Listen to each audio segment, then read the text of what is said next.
स्वरूपाय स्वामिने तापोहारिणे। আমি প্রথমে ঠাকুর মা এবং স্বামীজিকে প্রণাম জানাই, শ্রদ্ধা জানাই। মঞ্চে উপবিষ্ট এই বিদ্যালয়ের প্রধান শিক্ষিকা মহাশয়কে শ্রদ্ধা জানাই। যোগী খোপ কৈলাসবাসিনী বালিকা বিদ্যালয়ের প্রধান শিক্ষিকা মহাশয়কে শ্রদ্ধা জানাই। এই বিদ্যালয়ের যে সমস্ত শিক্ষিকাগণ আছেন সকলকে। সর্বোপরি আমার সামনে তোমরা যারা বসে আছো অনেক পরিশ্রম করে মাটিতে অনেকক্ষণ দীর্ঘক্ষণ বসে থাকতে যাদের কষ্ট হচ্ছে সবাইকে আন্তরিক শুভেচ্ছা জানাই। অসুবিধা হচ্ছে নিচে বসতে, একটু গরম তো আছে, আজকে যথেষ্ট গরম পড়েছে, তাই না? একটু যথেষ্ট গরম পড়েছে। ঠিক আছে, আমি খুব বেশিক্ষণ বলবো না, 20-25 মিনিট, ঠিক আছে? হ্যাঁ, যারা দাঁড়িয়ে আছে তোমরা বসে যেতে পারো, কোনো অসুবিধা নেই, চাইলে তোমরা বসতে পারো। আমি 20-25 মিনিট সময় নেব।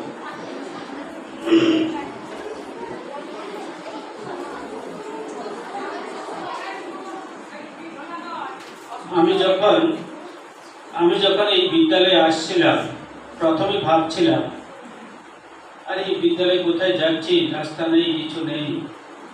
তারপরে বিদ্যালয়ে আসার পরে তোমাদের প্রধান শিক্ষিকা মহাশয়ের আন্তরিকতা, উনি যে এই ধরনের একটি অনুষ্ঠান করার জন্য কতটা উদ্গ্রীব, অর্থাৎ তোমাদেরকে একটু ভালো কিছু দেওয়ার জন্য কতটা উদ্গ্রীব, তা দেখে আমার কাছে খুব খুব ভালো লাগলো। তারপরে অন্য আরও আমরা তেমন বিভিন্ন স্কুলে আমরা ঘুরছি এই ধরনের অনুষ্ঠান নিয়ে।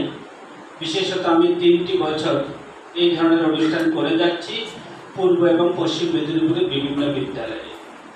তার মধ্যে তোমাদের বিদ্যালয়ে আরেকটি নতুন জিনিস দেখলাম যা আমাকে খুব ভালো লেগেছে। আমার কাছে ছাত্রীরা নিজেরই প্রোগ্রাম সঞ্চালনা করছে, এই জিনিসটি একটি অসাধারণ তোমাদের বিদ্যালয়ে আমরা দেখলাম, অসাধারণ। কারণ স্বামী বিবেকানন্দ একটি কথা খুব বলতেন।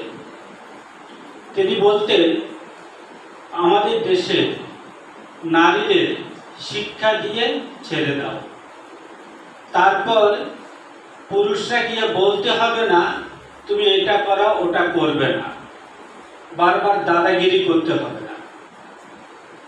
তারা উপযুক্ত শিক্ষা পেলে, অর্থাৎ আমাদের দেশের মেয়েরা উপযুক্ত শিক্ষা লাভ করলে তারা বুঝতে পারবে কোনটা সত্য কোনটা ভুল, তারা বুঝতে পারবে কোনটা করা প্রয়োজন কোনটা করার প্রয়োজন নেই।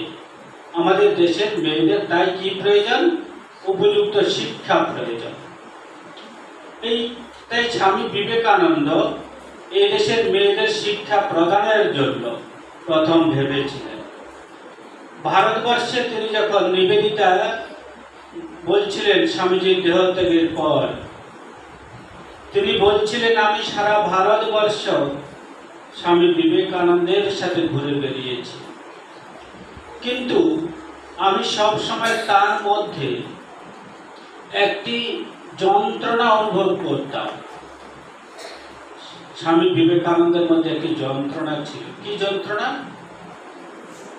পরাধীন ভারতবর্ষের কিভাবে স্বাধীনতা অর্জন করা যায়, কিভাবে পরাধীন ভারতবর্ষের দুঃখ দুর্দশা দূর করা যায়। তার জন্য ভগিনী নিবেদিতা কি করেন? ভগিনী নিবেদিতা স্বামী বিবেকানন্দের দেহত্যাগের পরে তিনি ভারতবর্ষের স্বাধীনতা লাভের জন্য ঝাঁপিয়ে পড়েন। কিভাবে? লেখনী ধারণ করে। মুখে তুমি 1000টা কথা বলো, তোমাদের ম্যাডাম মিস্ট্রেস মুখে তোমাকে বকে দিল, কষ্ট হবে। তার থেকে যদি ক্লাসে যদি 2টো বেতের খা দেয় আর একটু বেশি কষ্ট হবে, তাই তো? তাই তো? আর যদি কালকে যদি কলমে শুধু একটা টিসিতে যদি দুষ্টের অপরাধের জন্য একটা টিসি যদি ইস্যু করে দেয় তাহলে কি হবে? এর থেকে কষ্ট আর নেই। তাহলে কিসের জোর বেশি হলো? মুখে বকা না মার না কলমের জোর? কোনটা? কলমের জোর সব থেকে বেশি। তো তেমনি নিবেদিতা কি করলেন, লেখনী ধারণ করলেন কাদের বিরুদ্ধে? ইংরেজ সরকারের বিরুদ্ধে। আর নিবেদিতার নিজের রক্তে কি ছিল? ইংরেজের রক্ত। তিনি নিজে ইংরেজ ছিলেন। নিজের জাতির বিরুদ্ধে, নিজের জাতির লোক, নিজের ধর্মের লোক কি করছে? এই দেশকে শাসনের নামে শোষণ করছে। তার জন্য তিনি কি করলেন? স্বামীজির দেহত্যাগের পর তিনি লেখনী ধারণ করলেন। ইতিহাস বলে তখন প্রায় 27টির মতো ভারতের স্বাধীনতা সংগ্রামীদের মধ্যে নানা দল, উপদল, বিভিন্ন কিছু ছিল। সেই সবগুলোর মধ্যে নিবেদিতা কি করেন? সমন্বয় সাধন করেন। একটার সাথে একটা যোগসূত্র ছিল না।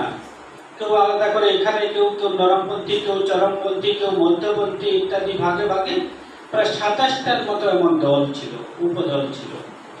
সবগুলোর মধ্যে নিবেদিতা তাঁর লেখনীর মাধ্যমে যোগসূত্র স্থাপন করেন।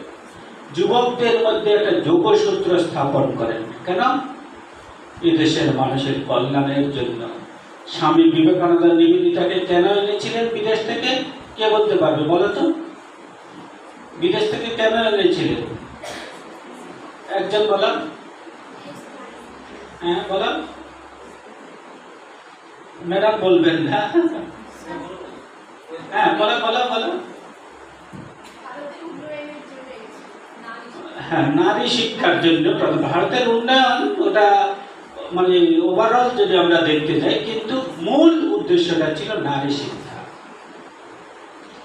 নিবেদিতা তিনি একজন ধার্মিকের ঘরে জন্মগ্রহণ করেন। তার পিতামহ, দাদু, বাবার দিকের দাদু ছিলেন কি? ধর্মযাজক। তার পিতা ধর্মযাজক, খ্রিস্টান চার্চের পূজারী ছিলেন আমাদের ভাষায় বলতে গেলে। আর তার মাতামহ কি ছিলেন? আয়ারল্যান্ডের মুক্তিযোদ্ধা। মাত্র 8 বছর বয়সে তিনি দাদুর কাছ থেকে, বাবার কাছ থেকে দেশের স্বাধীনতার যে ভাবটা তিনি পেয়েছিলেন, নিজের দেশকে কিভাবে ভালোবাসতে হয়, মানুষকে কিভাবে ভালোবাসতে হয় সেটা পেয়েছিলেন। কিন্তু তিনি তার পরে পরেই মাত্র 8 বছর বয়স থেকে তিনি তার বাবার কাছ থেকে নানা ধরনের আধ্যাত্মিক কথাগুলি শুনতেন, ধর্মের কথা শুনতেন। তারপর যখন বড় হয়ে উঠেন, তখন আমরা কি দেখি? তিনি নিজে বিভিন্ন ধরনের সংস্থার সাথে যুক্ত হয়ে পড়েন। বিভিন্ন ধরনের অনাথ আশ্রম তিনি গড়ে তোলেন, বিভিন্ন ধরনের সমাজ সেবার সাথে তিনি যুক্ত হয়ে পড়েন। একটি শিক্ষা প্রতিষ্ঠানের সাথে তিনি যুক্ত ছিলেন। কিন্তু সেখানে থাকাকালীন সেবা দেওয়ার সময় তিনি দেখলেন কোথায় একটা যেন সার মর্ম নেই। ভাষা ভাষা সেবা চলছে, মানুষের মধ্যে ভাষা ভাষা সেবা, তার অন্তর্নিহিত সার নেই।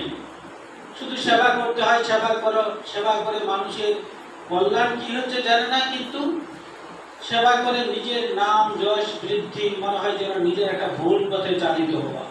এই ভাবটা নিবেদিতা দেখতে পেলেন, তার কাছে ভালো লাগলো না। তিনি ছুটতে লাগলেন এদিক ওদিক। এমন সময় স্বামী বিবেকানন্দের সংস্পর্শে আসছেন। বেশ কয়েকটি বক্তৃতা পর তার শোনেন। এত অনুপ্রাণিত হলেন তিনি, তারপরে স্থির করলেন ভারতবর্ষের জন্য তিনি আত্মোৎসর্গ করবেন। তিনি ভারতবর্ষে এলেন এদেশের সেবার জন্য। আসার আগে স্বামী বিবেকানন্দ বারবার সতর্ক করে দিচ্ছেন বিভিন্ন পত্রপত্রিকা, বিভিন্ন চিঠিতে। তিনি বলছেন, তুমি আসতে পারো, মোস্ট ওয়েলকাম, তোমাকে স্বাগত, কিন্তু একটি কথা মনে রাখবে, তুমি যেই দেশে আসছো, যেই দেশের মানুষের সেবা করতে তুমি আসছো, সেই দেশের মানুষ তোমাকে একটা সময় উপহাস করবে, বলবে মেয়েটি মতিভ্রম ঘটেছে। তুমি যাদের সেবা করতে যাবে সে তোমাকে যদি গালাগালি করে, তোমাদের কাছে ভালো লাগবে? লাগবে না। স্বামী বিবেকানন্দ সাবধান করে দিলেন। তিনি বললেন, তুমি যাদের সেবা করতে যাচ্ছ সেখানে দেখবে কি? অর্ধ উলঙ্গ মানুষের দল। সেখানে মানুষ খেতে পাচ্ছে না, কঙ্কালসার দেহ, কিন্তু এদেশে নারী শিক্ষা প্রয়োজন স্বামী বিবেকানন্দ দেখলেন। তিনি বারবার সতর্ক করার পরেও বলছেন, তুমি আসতে পারো, কিন্তু একটি কথা মনে রাখবে, এই দেশে এসে এই দেশের মানুষকে তুমি ঘৃণা করতে পারবে না। তারপর তিনি কি করলেন, তাকে নিয়ে সারা ভারতবর্ষ আর সমুদ্র হিমাচল স্বামী বিবেকানন্দ ঘুরলেন। একটি বারে বললেন না তুমি নারী শিক্ষার জন্য ঝাঁপিয়ে পড়ো, এই দেশের মানুষের শিক্ষার জন্য তুমি ঝাঁপ দাও, একবারও বলেননি। সারা ভারতবর্ষ ঘুরে ঘুরে ভারতের সংস্কৃতির সাথে পরিচয় করিয়ে দিতে লাগলেন। কোথায় ভারতের কৃষকরা কিভাবে কাজ করছে, কিভাবে ভারতের মৎস্যজীবীরা কাজ করছে, কিভাবে ভারতের শিল্পীরা বিভিন্ন জায়গায় সেই তাজমহল থেকে নিয়ে নানা ধরনের বড় বড় অট্টালিকাগুলি বানাচ্ছে, কিভাবে ভারতের সেই মাটির নিচে সেই পুরাতাত্ত্বিক সেই সমস্ত জিনিসগুলি রয়েছে, কিভাবে কাশ্মীরের সেই যৌথ পরিবারের মানুষ একসাথে বসে গল্প করছে ইত্যাদির সাথে ভারতীয় সংস্কৃতির সাথে সেই ভারতের সে ডাল লিখে কাশ্মীরের ডাল লিখে কিভাবে করে মুসলিমরা জীবনযাপন করছে ইত্যাদি তিনি ঘুরে ঘুরে দেখাতে লাগলেন, প্রত্যেকটা জিনিসের সাথে পরিচয় করে দিতে লাগলেন। তারপর সেই কাশ্মীরে একদিন একটি গাছের নিচে আরো কয়েকজনের সাথে রাত্রে বসলেন। তখন মিস মার্গারেট এলিজাবেথ নোবেলকে তিনি বললেন, আচ্ছা তুমি যে কারণে এই দেশে এসছো সেই কোনো কাজটা না করে শুধু ঘুরে বেড়াচ্ছ, কি ব্যাপার? স্বামীজি বলছেন। আর নিবেদিতাটা ভেবে অবাক, আরে কি ব্যাপার? আমি নিজে বারবার এই কথা উত্থাপন করছি, এই দেশে সেবা করতে চাই, মেয়েদের জন্য কিছু করতে চাই, কিন্তু স্বামীজি কোনোদিন কোনো উত্তর দিতেন। আর আজকে নিজেই এই কথা বলছেন।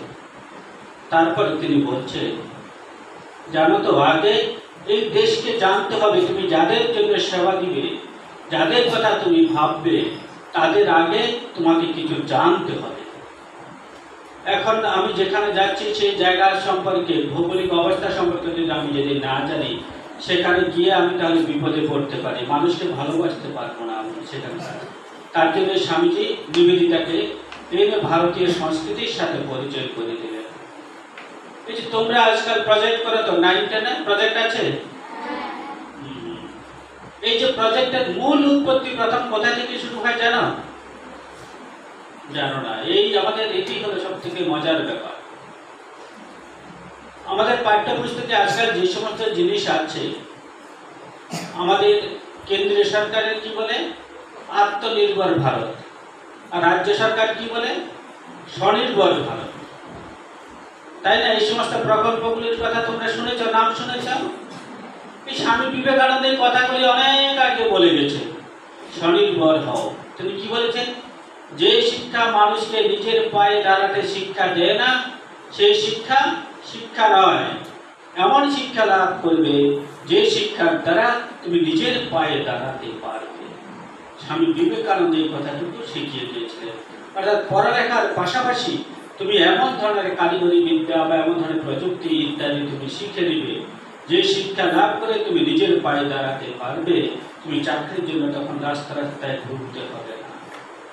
তাই ভগিনী নিবেদিতা যখন প্রথম স্কুল শুরু করেন কলকাতা বাগবাজার অঞ্চলে, সিস্টার নিবেদিতা গার্লস স্কুল তিনি যখন প্রথম শুরু করেন, সেখানে তিনি ছাত্রীদের জন্য কি শুরু করলেন?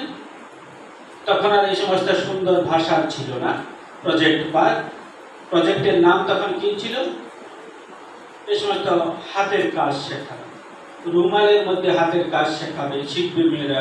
রুমালের মধ্যে তোমরা বিভিন্ন ডিজাইন আঁকো না, এই যে তোমরা কি সুন্দর টেবিলের মধ্যে এই ধরনের ছবি আঁকো, এইগুলি কার মাথা থেকে এসছে? প্রথম আমাদের দেশের সব মেয়েরা এগুলি শিখবে, পাখার মধ্যে কারুকার্য শিখবে, কাগজ দিয়ে নানা ধরনের জিনিস বানাবে। প্রথম কে শুরু করেছে? নিবেদিতা যখন স্কুল শুরু করে তখন তার অবস্থা কি ছিল জানো?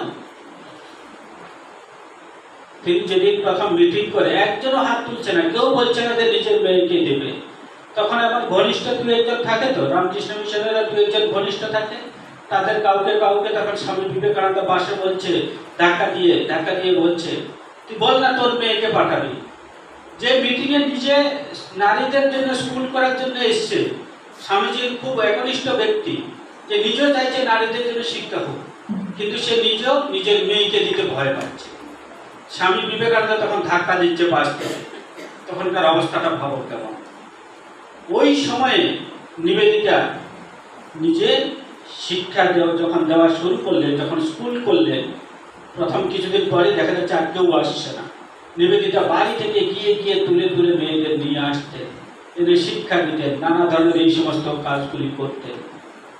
তারপরে এই যে এই সমস্ত জিনিসগুলি কেন তিনি শেখাতেন, তার সাথে সাথে তাতে হাতের একটু কাজ শেখে। এটা ছোট করে শুরু, তারপর তো বড় বড় বড় বড় আরো কিছু এখন নতুন নতুন নতুন নতুন যুগ হবে। উপযুক্ত শিক্ষা স্বামী বিবেকানন্দ বলছিলেন দেওয়ার জন্য। এই উপযুক্ত শিক্ষা দেওয়ার কাজ নিবেদিতা শুরু করেন। এই যে বাগবাজার অঞ্চলে নিবেদিতা আসার পরে কিছুদিন পরে প্লেগ মহামারী, ম্যাডাম বলছিলেন, তখন প্লেগ মহামারীতে কি অবস্থা হয়েছিল জানো? চারিদিকে লোক, শুধু হাজারে হাজারে লোক মারা যাচ্ছে। নিবেদিতা নিজে কি করলেন? নিবেদিতা নিজে সারা রাত্রে একটা ছোট বাচ্চাকে কোলে নিয়ে, মা মারা গেছে, আর তার শিশুটিকে নিয়ে সারা রাত্র নিবেদিতা কোলে নিয়ে বসে আছে। যখন সকাল হতে যাবে তখন দেখা যাচ্ছে সে বাচ্চাটিও মারা গেছে। তখন নিবেদিতা পরদিন আবার কি করলেন? প্লেগ রোগীর একটি বাচ্চাকে নিজের কোলে নিয়ে তিনি ভারতবাসীকে এতটা ভালোবাসতে পেরেছিলেন। সেই বস্তির একটি লোককে, তিনি বিদেশের একজন ইংরেজ মহিলা, সম্ভ্রান্ত ঘরের মহিলা। তারপরে তিনি পরদিন কি করলেন? ভাবলে অবাক হয়ে যাবে, নিজের হাতে নিয়ে এই ঘরটাকে, যখন প্লেগ হয় তখন কি হয়, দূষিত, বিভিন্ন ধরনের দূষিত জীবাণু হয়ে যায়। তো তারপর আমরা কি বলি, চুন কাম করে, চুনের মধ্যে নানা ধরনের কেমিক্যাল থাকে, তখন সেই ঘরটাতে আরেকজন এলে তখন কি হবে, বাড়ির যারা অন্যরা আছে ওই ঘরে প্রবেশ করলে তখন কি হবে, তাদের মধ্যে সংক্রমণ বৃদ্ধি পাবে। তখন তিনি নিজে কি করলেন? নিজে নিয়ে গিয়ে সেই চুন কাম করে দিচ্ছেন। নিবেদিতা নিজে গিয়ে বাড়ির রং, যে কাজটা তো এখনো আমাদের দেশের মেয়েরা করে না, তখনকার দিনে এত বড় একজন শিক্ষিত যে নিবেদিতা, কিনা জগদীশ চন্দ্র বসুর নাম শুনেছে তোমরা সবাই, ডক্টর জগদীশ চন্দ্র বসু। তিনি যেই কারণে বিখ্যাত, যেই 3টি বই লিখে তিনি প্রথম বিখ্যাত, তার বইগুলোর ম্যানুস্ক্রিপ্ট তিনি লিখে দিয়েছিলেন, প্রুফ তিনি করে দিয়েছিলেন, তিনি প্রুফ দেখে দিতেন। তিনি সেই ভালো অসাধারণ ইংরেজি জানতেন, তার সাহিত্যের অসাধারণ জোর ছিল। মাস্টারে যে সহিম তোমরা ক্লাস 11-এ উঠলে পড়বে, তার লেখা বই, অসাধারণ ইংরেজিতে লেখা বই। তো এই যে তখন তিনি এত বড় শিক্ষিত লোকটা, যে জগদীশ চন্দ্র বসুকে এত সাহায্য করেছিলেন সে বিজ্ঞান, বিশিষ্ট বিজ্ঞানী হয়ে উঠতে, তার মতো লোককে সেখানকার গিয়ে নিবেদিতা ওই ধরনের একজন ব্যক্তি কি করছেন, গিয়ে ঘরে চুনকাম করে দিয়ে ঘরটাকে শোধন করে দিচ্ছে, যাতে সেখান থেকে সংক্রমণ বৃদ্ধি না পায়। তখন স্বামী বিবেকানন্দের এক শিষ্য স্বামী সদানন্দজি মহারাজ, তিনি কি করলেন?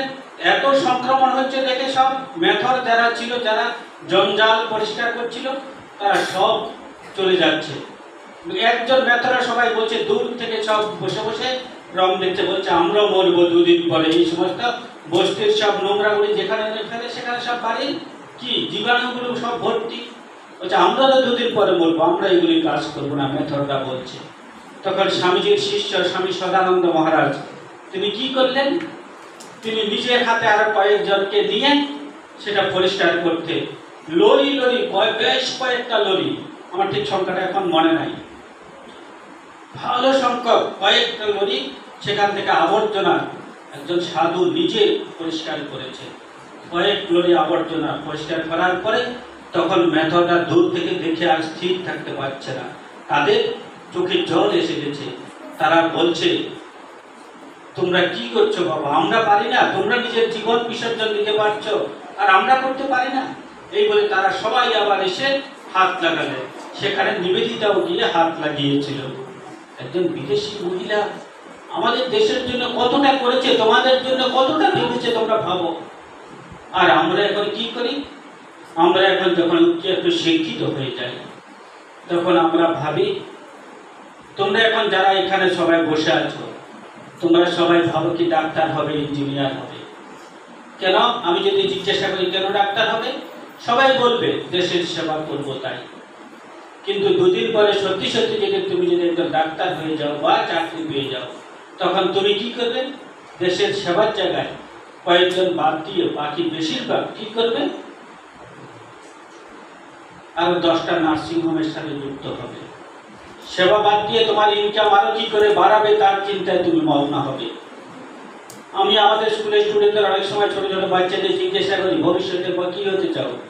অনেকে বলে, মজা করে বলে, মানে আনন্দের সহিত দেশের সেবা করবো, আর্মি হব, পুলিশ হব।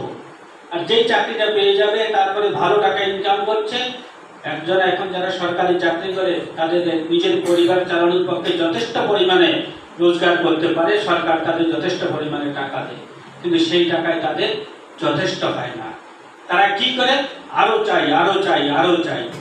তার ফলশ্রুতি কি হচ্ছে চারিদিকে তোমরা দেখতে পাচ্ছ। কিন্তু তোমরা যখন তোমাদের মধ্যে যখন ছাত্র বা ছাত্রী আছো, এখন তোমরা সবাই বলছো আমি ভালো হব, ভালো হব, আমি এদের মতো হব না। আমাদের শপথ নিতে হবে, আমি যখন বড় হব, আমি যখন সত্যি সত্যি একদিন নিজের পায়ে দাঁড়াতে পারব, তখন আমি এদের মতো হব না। আমি আজকে যাদের কথা বলছি, যাদের দর্জনের কথা বলছি, এই এমন করছে, এই এমন করছে, এই এমন করছে, কে কি করছে ওটা পরের কথা, আমি নিজে এমন করব না, এই শপথটা আমাদের নিতে হবে। এটি আমাদের মূল্যবোধ শিক্ষা। আর এই ধরনের শিক্ষা যদি তোমরা যদি 2-3 ছাত্রী যদি নিতে পারো, এটাই হলো আমাদের সার্থকতা, এই ধরনের অনুষ্ঠান করার সার্থকতা।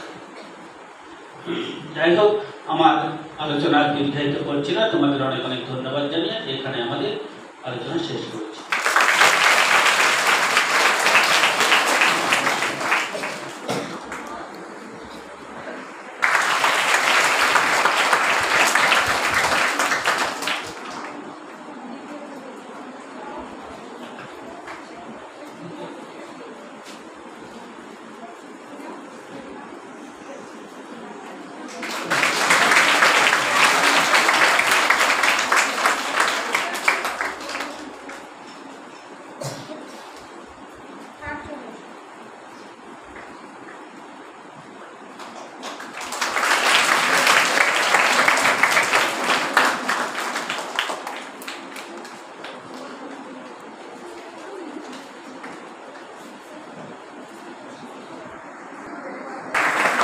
এদিকে তাকাও, এদিকে তাকাও।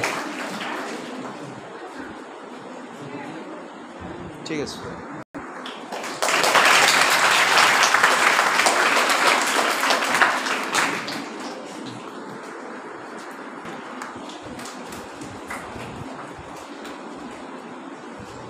ঠিক আছে।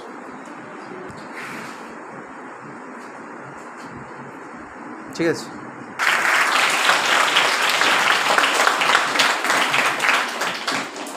ঠিক আছে।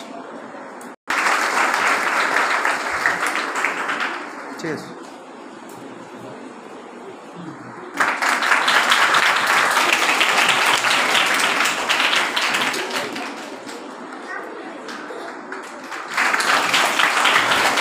এদিকে তাকাবেন ম্যাডাম।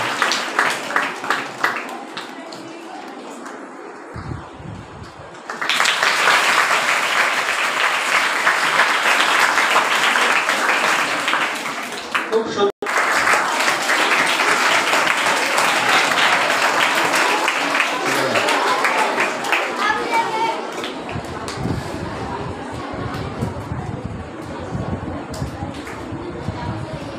ঠিক আছে।